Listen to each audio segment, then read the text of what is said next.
On Monday's episode of Superman and Lois, Lex Luthor suffered the loss of a significant ally nevertheless. This does not mean that he is giving up. However, as a result of a stunning turn of circumstances, it is possible that he is more dangerous than he has ever been. With the intention of appealing to Lex's humanity, Lois went in search of his daughter Elizabeth, who was portrayed by Elizabeth Henstridge, who also directed the episode, and made arrangements for a reunion that had been protracted for a very long time.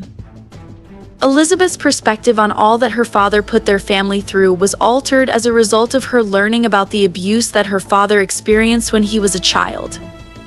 This revelation motivated her to give her father another chance, provided that he agreed to drop his grudge against Lois. Unfortunately, Lex was not willing to make that sacrifice, and as a result, he made the decision to permanently lose his daughter in order to get his revenge. Even his portrayer agrees that Lex isn't thinking clearly at the moment, which is a choice that was ironic given that he blamed Lois for causing his relationship with Elizabeth to deteriorate in the first place. The comparison that Michael Cudlitz makes between Lex and a ravenous beast is that he's completely broken. Cudlitz adds that in Africa, monkeys are caught by utilizing pieces of fruit that are placed in jars. The monkey goes into the jar to obtain the fruit, makes a fist, and then gets caught since it is unable to release the food. They will not let go of the fruit at any time, Cudlitz explains, despite the fact that they are going to be caught because of their behavior. That is the anguish and rage that Lex feels toward Lois, she exclaimed.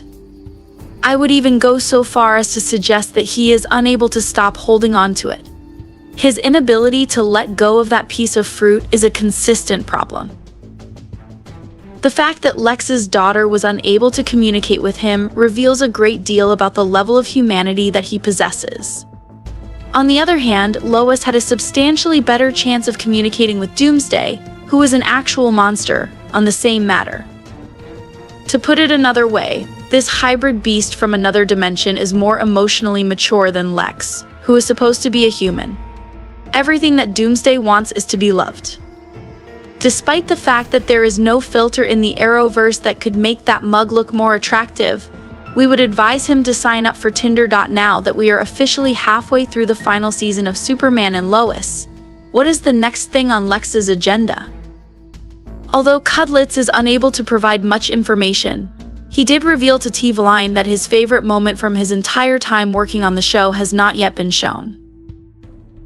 Using the phrase huge comic moment, he says, I think it's going to be a lot of people's favorite moment. He also refers to it as a huge comic moment. It's a great comedic moment that ended up not happening, but it really ought to have happened. Let the wild speculating begin. Did you enjoy the episode of Superman and Lois that aired on Monday? Do you have any expectations or worries for the remaining 5 episodes of the show? And what are your thoughts on that huge moment that should have been according to your perspectives? In that case, please leave a comment below with all of your opinions.